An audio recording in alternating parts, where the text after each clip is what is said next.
All right. Good evening, everybody.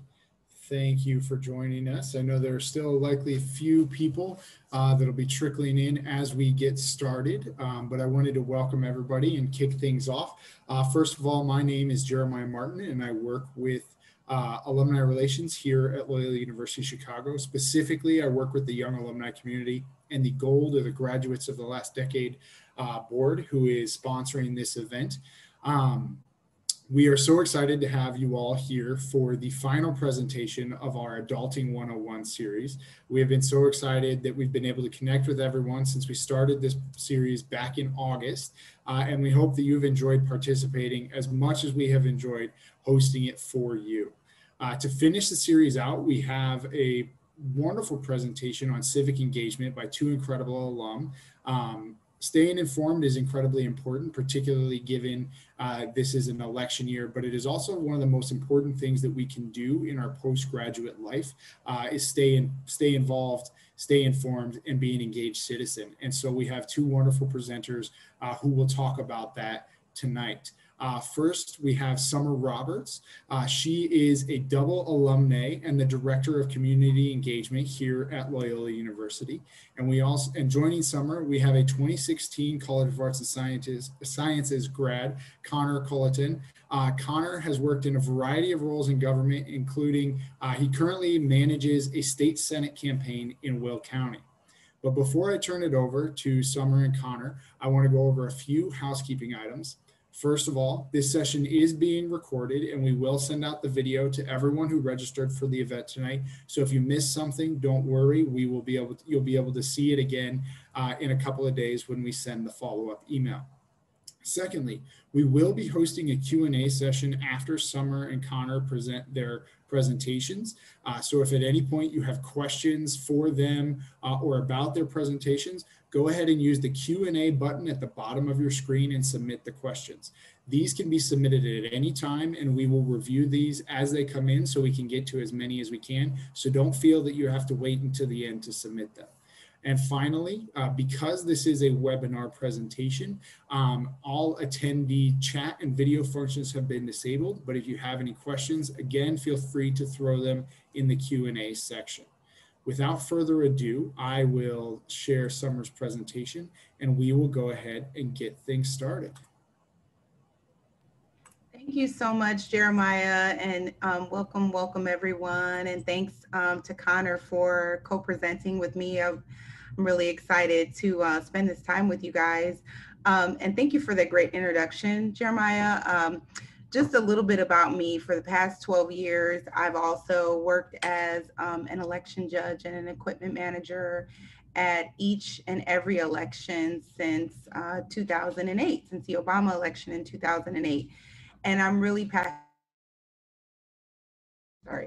passionate about helping people vote and helping people understand our election process.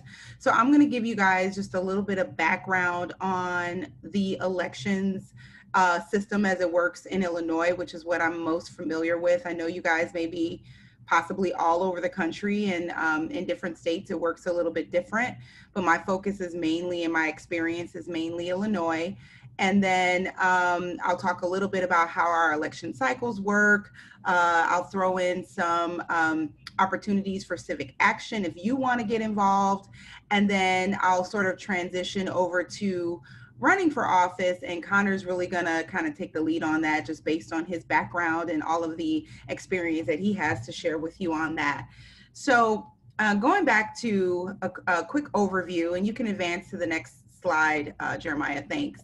So there are, so as I mentioned, I'm going to kind of talk about a little bit about our local, national, and state elections, the cycles, voter registration, public service opportunities, and then transition to running for office. And then you can go to the next slide. So most people may not be aware that there's actually 4 different municipalities that sort of govern your lives in terms of government. So you've got your city and your township, which is your like hyper local elections, which consists of your local mayor or village president in some cases, your school board, your parks board, parks committee, libraries committee, individuals that handle code enforcement. And many people don't know that these offices really are in some respects very important to what you experience in your day-to-day life, what your who your sheriff is. Many of those positions kind of are elected. And then you go down to the county level, right? So in Illinois, we have many counties. I happen to live in Cook County. We have a commissioner. Each person elects for your district a commissioner. The Board of Commissioners oversee the county budget. You also have judiciary members of the county. So your circuit court people, your traffic court people, all of those are elected positions. Your clerk, who handles evictions, taxes, tax assessments, property tax assessments, your public hospital system, which here in Cook County, we have, many people don't know, Cook County is the largest public hospital system in the entire country. That is all at the county level. And then state, you have the governor, your general assembly, which are your state senators, your state representatives, and then your, obviously your state judiciary, your appellate, and your Supreme Court kind of works similarly to the federal government. And then federally, you have your presidential and your congressional leaders, which includes your, your state, your US representatives and your US senators. And we'll go to the next slide. So in Illinois, we have actually 4 types of regular elections. There's the general primary election, which we just had this past March. Then there's the general presidential election, which we're about to have in November. Those occur in even years. And then you have the consolidated primary election and the consolidated election, which occur in odd years. So as I mentioned, I said March, I meant April. So in April, the primary election is where you vote just for your party candidates. And many people don't know this because they go to vote. And as a judge, we have to say, well, what ballot would you like? We need to know your party affiliation because you only get to vote for your party. And many people think we're being intrusive when in fact, legally, you're supposed to vote your party ballot in order to determine who's going to be the representative for that party in the general election, which comes in November.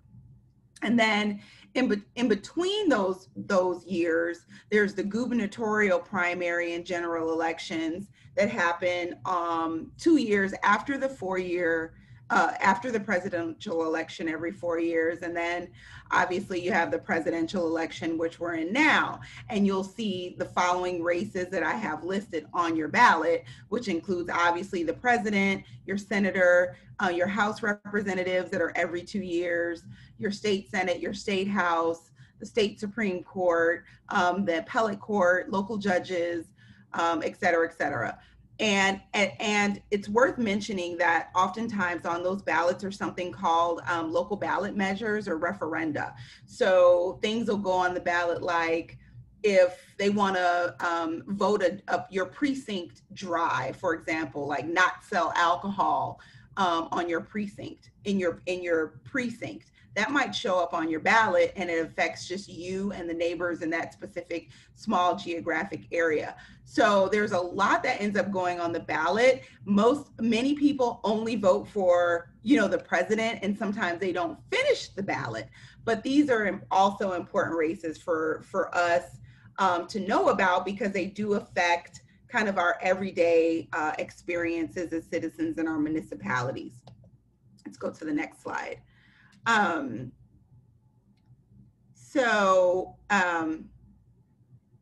sorry, that's a double slide. I apologize. Go to the next one. Thank you. So voter registration.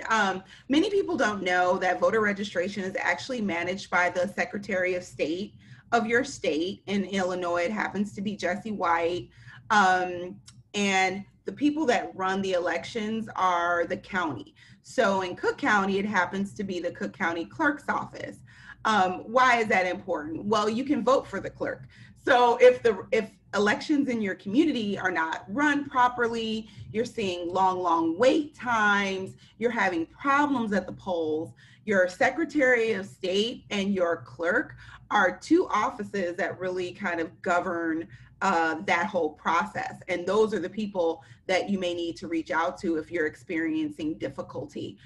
Most people can register simply. Illinois makes it really, really easy. So you can register when you go renew your driver's license or get your driver's license or your state ID for the first time at the Secretary of State's office. But in Illinois, they also allow you to register at the polling place. So as long as you have two forms of ID, state ID or driver's license and a credit card or a piece of mail, you can actually register on site and vote on site, and your vote will count. Many of you may have gotten gotten a letter in the mail from the Secretary of State's office letting you know, hey, did you request, letting you know if you requested a mail-in ballot or not. You have an opportunity to do that, to request your mail-in ballot. I believe actually the deadline is tomorrow. So you can still go online and request your mail-in ballot if you haven't already. And then I thought it was great to throw in a couple of deadlines, which is you want to be registered in person. You have 28 days before Election Day, which you may register during which you can register during the early voting period through Election Day. If you want to vote by mail, your mail-in ballot just has to be postmarked at least 28 days before Election Day. And online, you have 16 days before Election Day to go ahead and get that registration in. So in terms of the election, it's a really great opportunity to learn a lot about, next slide, Jeremiah, to learn a lot about engaging in the process of elections and learning about opportunities that you might want to take part in to do some public service around helping people vote or being part of the election process. So there's two primary ways you can do this. You can help register people to vote. So you can go get voter registration forms, connect with your Cook County Clerk's office, and volunteer to help people register to vote. You can also, as I mentioned, as I've done, as I mentioned, since 2008, help work the election. There continues to be a need for judges and polling place technicians. These are individuals that actually do check voters in, help them with their ballots, provide ballots, help them submit their ballots, and actually understand how all of the equipment works, and are responsible to consolidate all of those votes and all of that data and make sure that it's safely transferred to the general receiving station where all of the data goes and the votes get counted. Next slide, please. So if you're interested in possibly becoming a judge or a polling place technician, these are actually paid positions, so that's something to know. And there's a few requirements, but nothing arduous. So there's training involved, online training, as well as on-site hands-on training that allows you to kind of understand how all the equipment works and what your responsibilities are and what voters' rights are as well, because you're sort of the expert that is ensuring that everybody's that's eligible to vote make sure that their vote gets counted. You just need to be able to lift a little bit of weight with assistance. You're also responsible to open and close the polling place and kind of clean up. Polling place technicians make a little bit more than judges, and they are responsible for all of those things I mentioned. Plus, they themselves are responsible for taking that equipment and votes and data to an actual place where it's physically all counted. We can go to the next slide.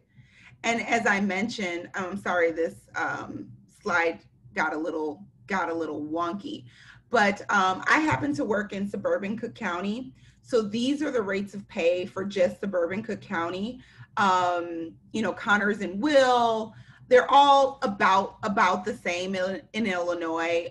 Judges get paid $225 and polling place technicians get paid $365. And that is one flat rate that includes all of the training that you have to do, as well as the very, very long day that you have on election day. You're in at 5 o'clock in the morning, and you close at 7, and then you have to do the cleanup and consolidation, which can take some time. So it is a long day, but it's very worth it, and you get to engage with voters, and like I said, really understand the process of voting. So next slide, please. Thank you. So in terms of running for office, I know Connor's got a lot more to share with you, and I'm just going to kind of hit you with the broad strokes. If you're interested in running for office, it's important, I think, to understand the election cycles and understand what the local politics are in your area. What are the different roles and offices that are currently operating? Who are the players? I have found, just in my work as Director of Community Engagement for Loyola, by attending public meetings, you learn so much about what the community really, really cares about. So those are meetings that are open to the public, right? They're usually not well attended unless there's something really controversial that's being debated or discussed.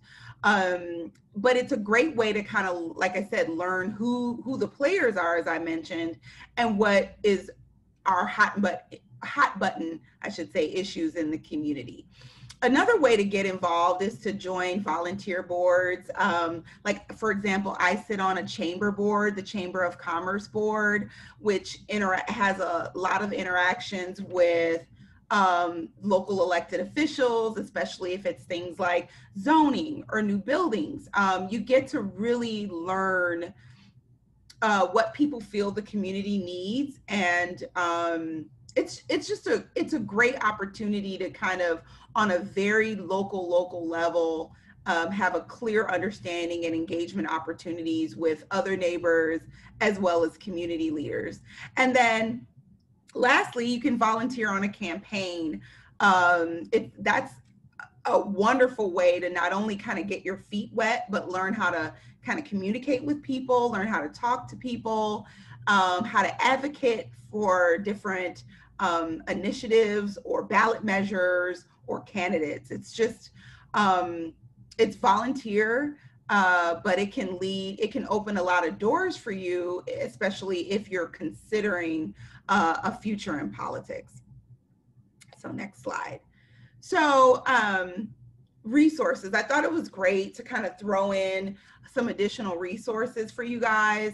So in terms of voter registration or becoming election judge, you can apply and do all of that kind of thing online. City of Chicago has its own board of elections, and then I've included for everyone each kind of local county in the general Chicagoland area, and all of their clerk's offices and election information. And so depending on where you live and which county you live in, you can go ahead and go to their websites and sign up to become a judge, as well as to register to vote, all through their site. And then the last thing I wanted to mention is Ballotpedia is a really great resource. It tells you what's going to be on your ballot before you actually get to the polling place. So you can kind of go through and take a look at the candidates and research the candidates, especially for some of these lesser known offices. Like judges is a great example. Most people don't know personally judges. They don't have commercials. They don't have those kinds of budgets, but these are key individuals. And you can go through Ballotpedia and kind of find out who those individuals are, and then do your own due diligence to research them and find out, kind of where they stand on different things. And then obviously the Federal Election Commission is another sort of large federal body that oversees elections. And they're just a wealth of information if you want to kind of learn more on a federal level about how elections are run and what the rules and responsibilities are. So with that being said, I'm going to turn it over to Connor for his portion of the presentation. Well, thank you, Summer. And thank you everyone for being here, for signing up. It's good to virtually see all of you. So my presentation today, well, I guess first I can just get a little bit of background about myself. Graduated class of 2016. I was able to have a lot of opportunities as an undergraduate, getting involved in the process, as an intern and a volunteer. And so my first ever election cycle was the Pat Quinn election cycle in 2014. I was a campaign fellow on the campaign of Pat Quinn, which ultimately was unsuccessful for governor, and quite honestly was not crazy about the work. I did not like it at all.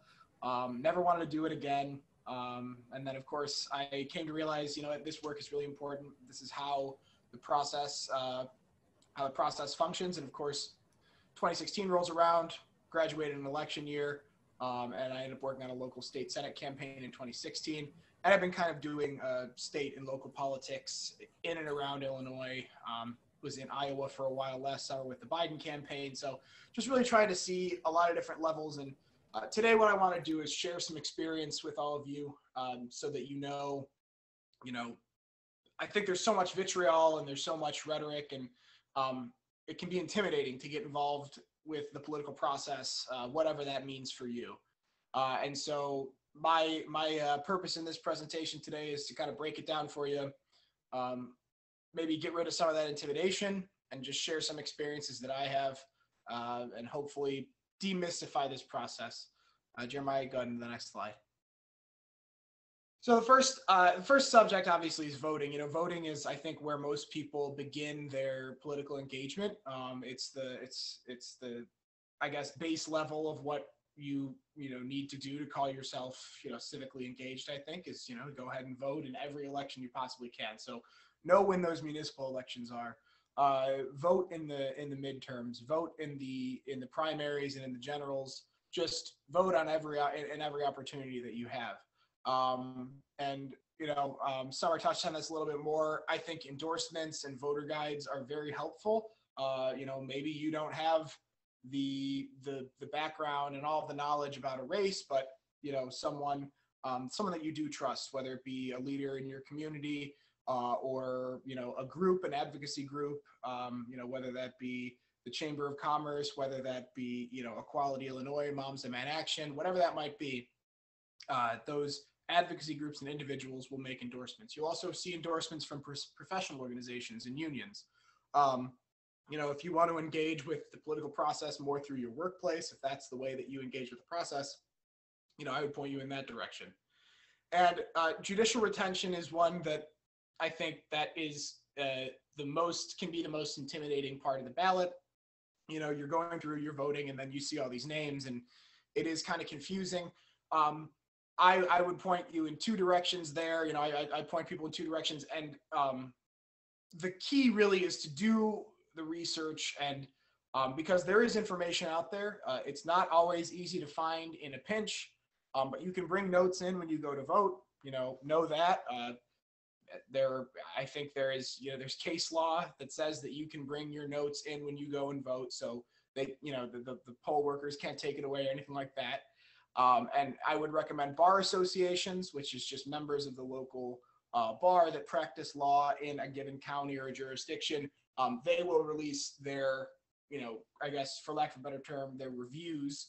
They do a survey that goes to the local bar association, and then that bar association from there makes recommendations. So they either say to retain, recommend to retain, do not recommend. And usually there's a few judges every year that, for whatever reason, the legal community recommends not to retain them or is in strong support of them. So it's always good to know what the bar associations have to say. And Justice Watch is another one, like Ballotpedia, that just gives a lot of really good information, background on, specific judicial cases that judges specifically have been involved in. So that's a good one if you want to really do a deep dive and understand the specifics of different cases, and even going into some of their legal background and their thoughts on things like that.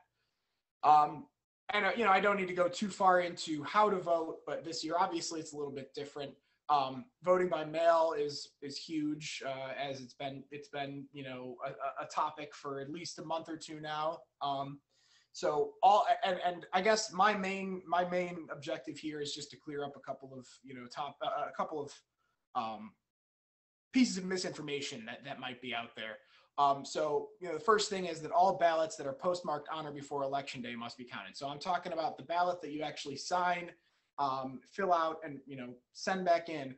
If it's postmarked on or before Election Day, it doesn't matter when it arrives at the central count facility, they have to count it, before they certify that election. So, that is just important to know, that there isn't really that you can drop that off in the mailbox as late as Election Day, and as long as it gets postmarked. And so there's of course drop boxes, your county clerks. There's one right downtown at the Daily Plaza. There's where you can just drop off your ballot if you are voting by mail, so you don't have to deal with postage and you have to worry about the postmarking. That's a great option. Of note, also, just another piece of information to get out there that I just want to get out because I've worked with some of these county officials and I've talked with them, and I've talked with some of the other campaigns and people who are paying attention to this stuff. And I do think that these are safe. These are a safe option.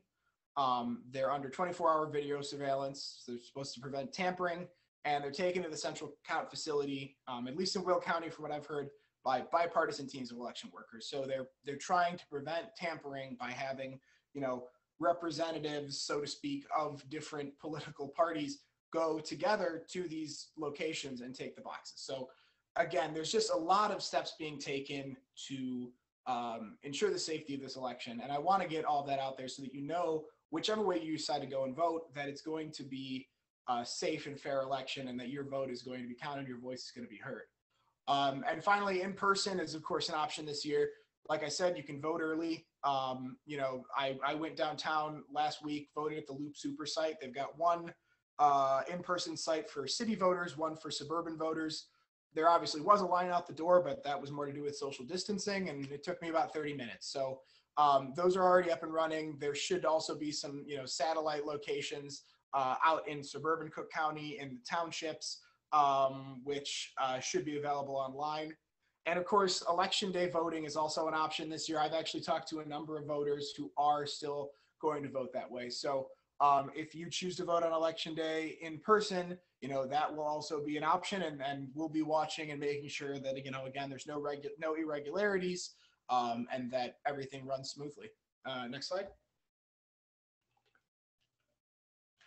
So I guess the next step up in terms of engagement, civic engagement, specifically political engagement, is volunteerism.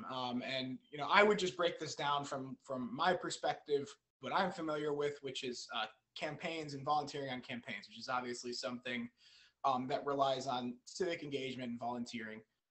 So as far as reasons, why you'd want to get involved, I think first and foremost that this is our system. The way that the system is supposed to work is that people people take interest, people do their research, people educate each other.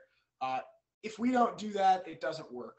And I think there's kind of a collective realization of that going on, and more people are realizing that and getting involved. And I think that's a great thing. So just remember, this is our system. This is how it's supposed to work. And peer-to-peer communication, more specifically, that's how you get a message across, whatever the message is. I think campaigns could hire the best salespeople in the world.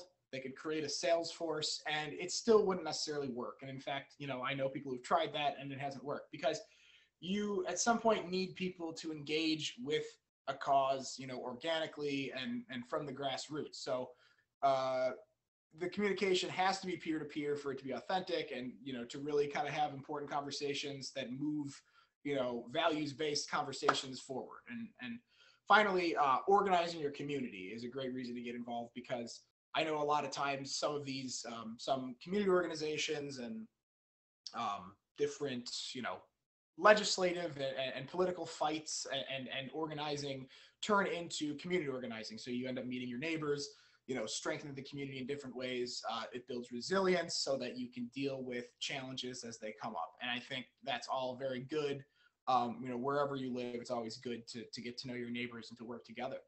And then as far as what it actually substantially looks like, I'm, again, my background is in political organizing and campaigns, and they love being inclusive. They love to have a job for everyone. So you can knock on doors. Of course, with COVID, it's mostly just the candidates knocking on doors now. Most everyone else just drops literature at doors. Most everything right now, as far as conversations with voters, happens over phone and over text message. So that is obviously a great option if you want to, get the word out about issues and candidates. That's a great way to do it. You can write postcards if you don't want to be on the phone or texting. You can put together and deliver and, deal with yard signs.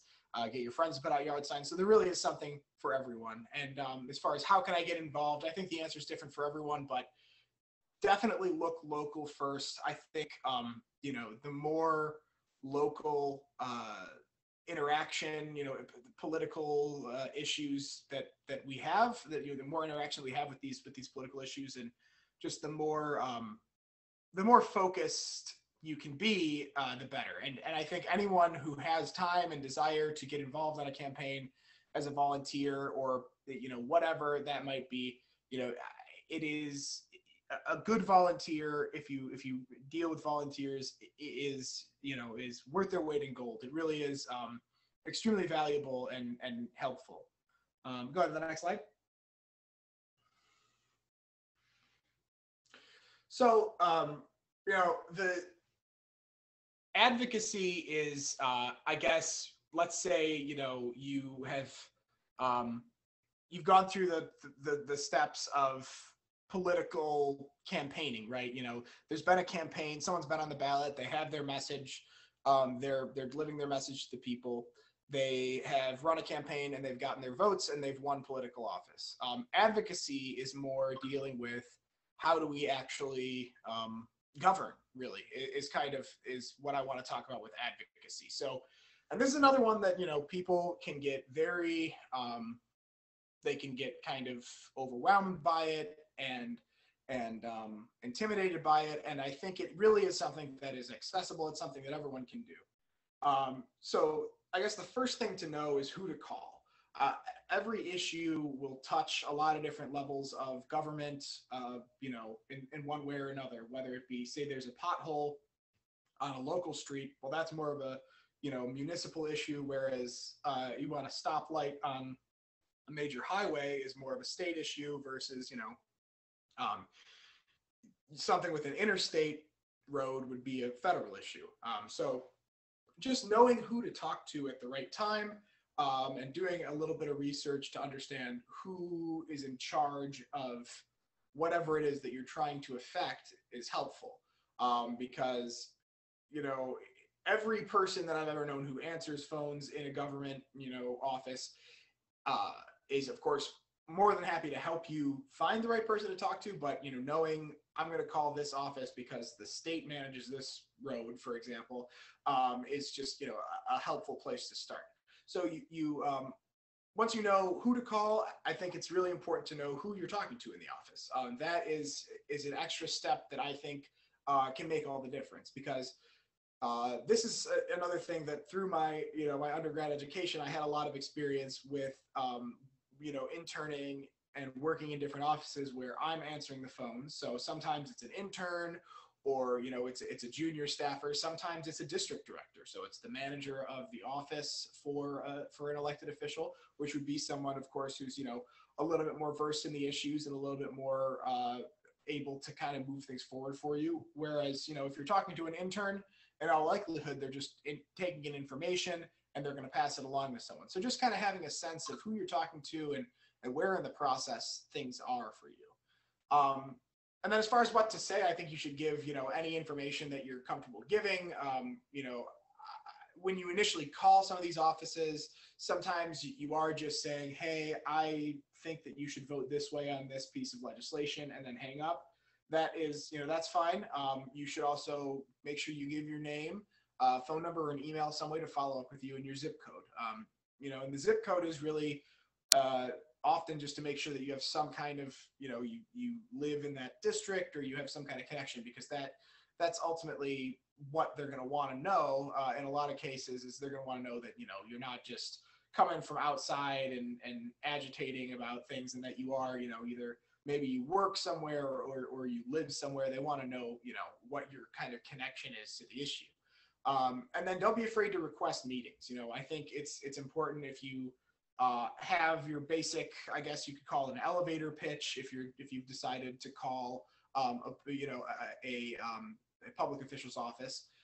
So having a brief elevator pitch, but also just requesting a meeting with either staff or the public official themselves.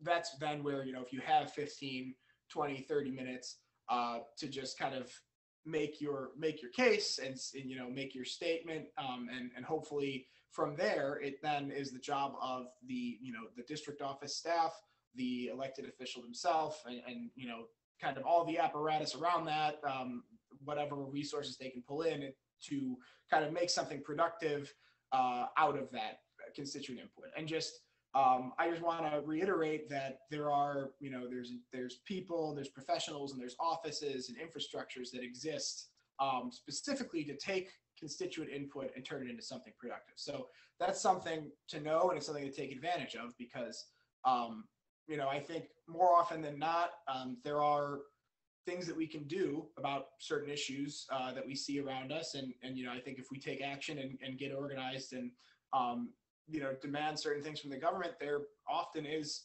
follow-up. So that's another thing. You want to make sure that you follow up, that you are, whether if something gets lost or, if you haven't heard back, make sure that you're following up with the office and as things, move along, you're following, maybe there's a piece of legislation or, some conversation or there's media hits about a certain issue. Make sure that you're following up and staying in contact with that office and making sure that they know, what the latest with whatever topic you're interested in is.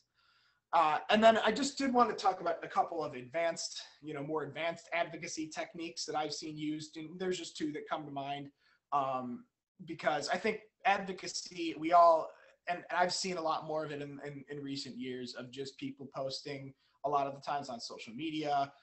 Individuals that I know will say, hey, call your alderman about XYZ issue, or call, whoever. And I think, that sort of thing is important. But there are ways to scale it up. So, one thing is in the legislative process, for example, that I've had experience with is committee hearings. People who are interested in a certain issue will often either they'll get a legislator to push a piece of legislation, or even just have a committee hearing around a certain subject matter, and then you bring people to talk about that issue. And what's great about it is that it's a meeting that's on record. Everything that you say is entered into the record. So, that's a great way that you can make your case directly right there. And, if there's a bill, you can give testimony in favor or against, pieces of legislation that is also read into the record. So it helps make it clear to elected officials which side different groups are on, and it helps them make the decisions that they're going to make when it comes to voting for that. So, that's one way that you can scale up advocacy and do it with a big group of people, and there's of course then you can do media, and you can do a lot of different things to really amplify your message. And then advocacy days would be another one where you get a big group of people, and you go down and usually go to like a capital, so the U.S. Capitol or the state capitol, or I guess I've even heard of it happening at the city level. You get people from all over Chicago, for example, to go to the city hall offices and talk to the elected officials. You try to hit a broad geographical area and make your case to different people. And that's another way that, again, you can kind of scale this stuff up and do advocacy around issues on a larger scale. Next slide. And then the final thing that I wanted to talk about in terms of civic engagement is running for office. I think it's obviously not for everyone, but I think if it's something that you're interested in, I think you've come to the right place. I think that, if you're looking at running for office and you're thinking about your network, that is probably the right place to start.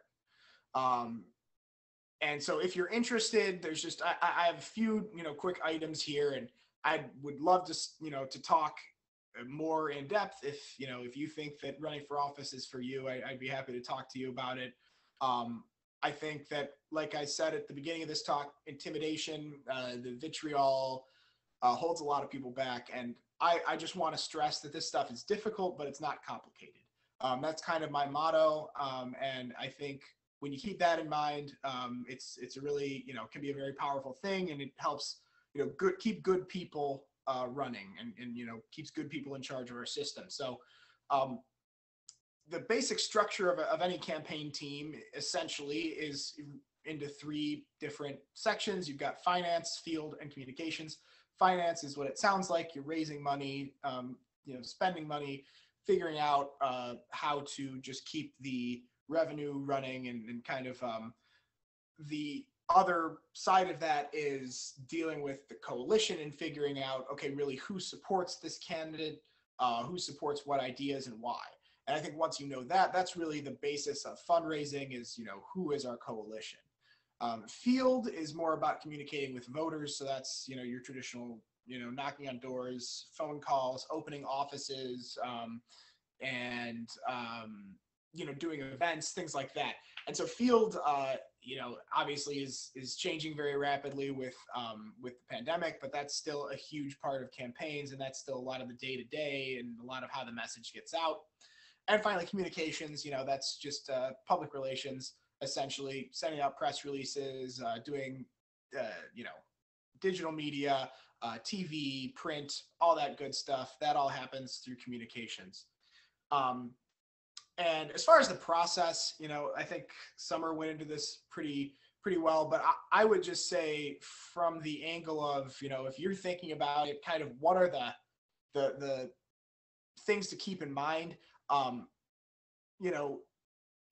guess if there's a deadline or kind of a point that you have to, if you're just thinking about this, petition season is kind of when you want to consider. And I believe petitions are usually filed in December, of the year prior to the election. So for this November, it was last December was the filing date. So, you want to start thinking about getting your petitions printed off. You can start, September 1st. So you've got a few months there. You've got to get petitions. The number depends, but I think it's for state Senate in Illinois, for example, it's 1,000 valid registered voter signatures. And that takes some doing, of course. So, whether you're going to ask your friends or you're going to hire people to do it, or you're going to do it yourself, that's something that takes, again, takes some doing. So you'll want to do that. You'll want to start your committee, which involves, filing paperwork with the state, and likely some federal paperwork if you're running for federal office.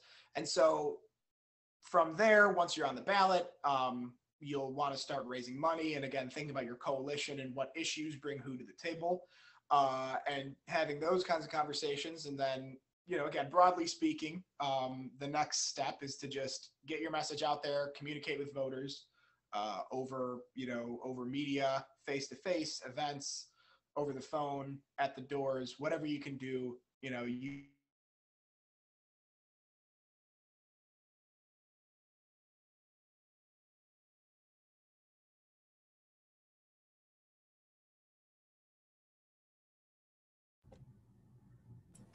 Can you Hey, hear Connor. Connor? Hey, Connor, really quick, it sounds like your mic cut out. We're Yes. unable to hear you. There you go. Oh, can you guys hear me? Okay, sorry about that. So I don't know where I cut out there, but just when the campaign process ends when you've communicated your message to people, and then making sure that they go and actually vote for you, and then that's how you win.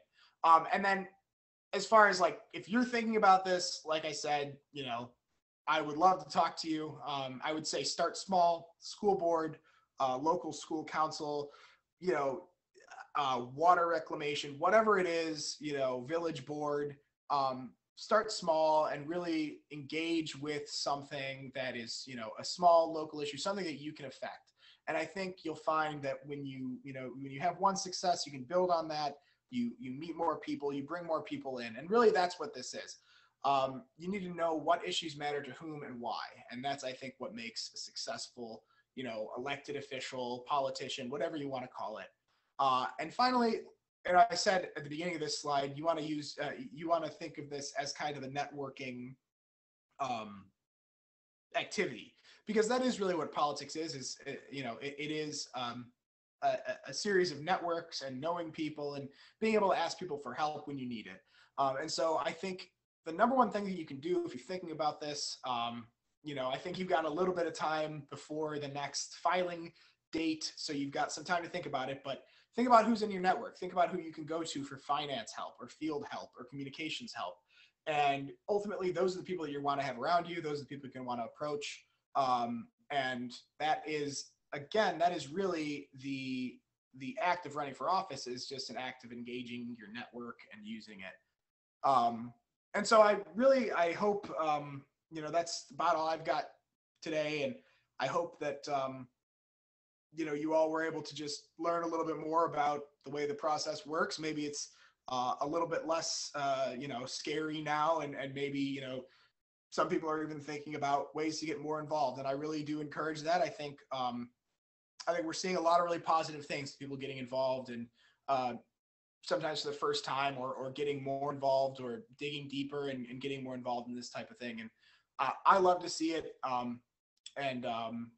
Thank you again. I think just being here is the first step, for a lot of people. And I think if there's any questions that you have, look forward to having that in the Q&A. Thank you.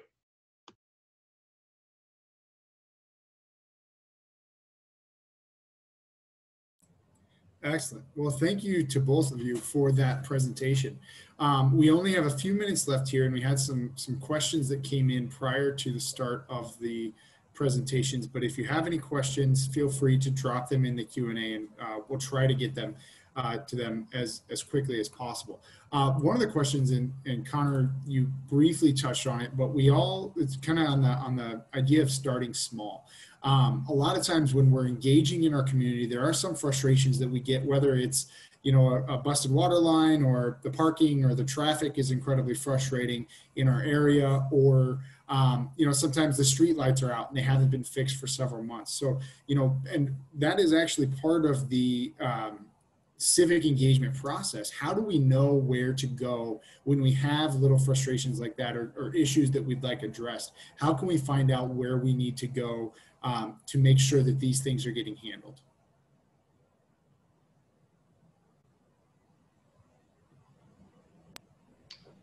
So, yeah, I mean, and that really often can be the toughest part. I know that like a lot of people really will start, and maybe this is just Chicago, but a lot of people do start small and they start local and they call their alderman.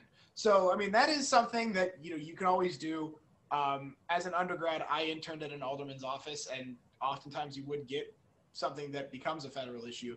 So I do think that's something to stress is know who you're talking to. Often these offices are very helpful. They're happy to help you out, even if it's not something that they can directly handle. That's always good. If you want to talk to a human being, and often I do. I'm sure there's other ways that you can, there's other places to research it, but that's always a fun one. And if I could add, like if you're not in the city of Chicago, to Connor's point, yeah, the alderman is usually the best first stop for those kinds of municipal issues. But stop into your village, your your town center where you pay your water bill. Those kinds of places are great places to start because they have a lot of answers. They're used to dealing with the public and answering those kinds of questions, and they can also readily direct you as needed. Absolutely.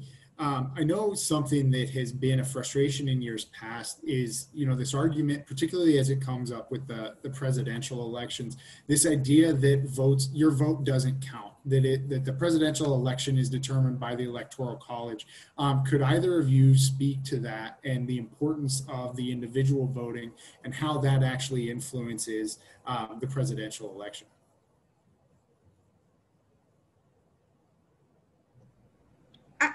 I'll start. Absolutely, every single vote counts.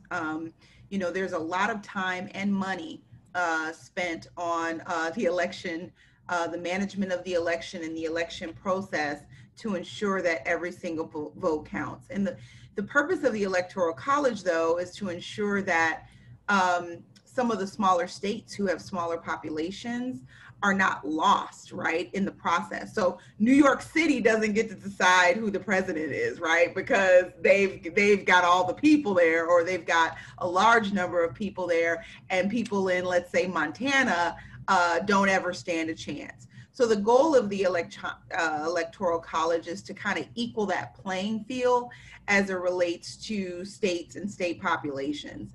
You know, that being said, we did have an experience in the 2016 election, right, where we had the president who was actually won the Electoral College didn't actually win the popular vote. And that has rarely happened.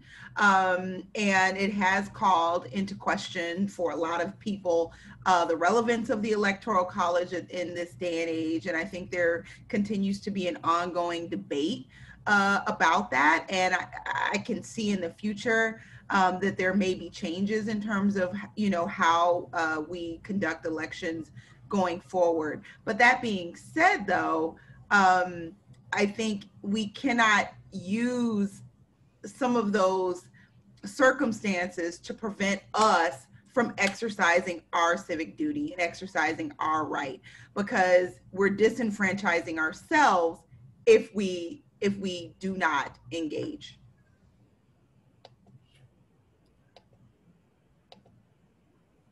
Yeah, I agree, and I would just also add, I think it's a process where you have to do both. You know, like, or love or hate the Electoral College. You know, you have to vote. You know, either way, but make sure you fill out the census. Like, if you're concerned about the Electoral College, that's where it comes from. So I think we're trying to make sure that we get an adequate and full count. And I know there's some stuff going on with the census at the national level, but that is where it comes from. And I think civic engagement is looking at the whole picture and, you know, figuring out what we can do about things besides just voting and coming out every 4 years. Absolutely. Well, unfortunately, that is all the time that we have today to kind of take the questions. I want to thank everybody for being here and participating in this. And I hope, as both Connor and Summer said, I hope that, everybody shows up here in less than 20 days or 21 days, excuse me. And we all participate on that field as well. And a very special thank you to Connor and Summer for coming out tonight and showing us this information and providing your experience and sharing that with us. We have really been honored to present this Adulting 101 series for, these last 5 presentations. And thank you to everyone that has participated. We look forward to engaging with you in the future, and keep an eye out for opportunities that you can engage with the young alumni community and with Loyola in general. Thank you to everyone, and I hope you have a great night. Thank you.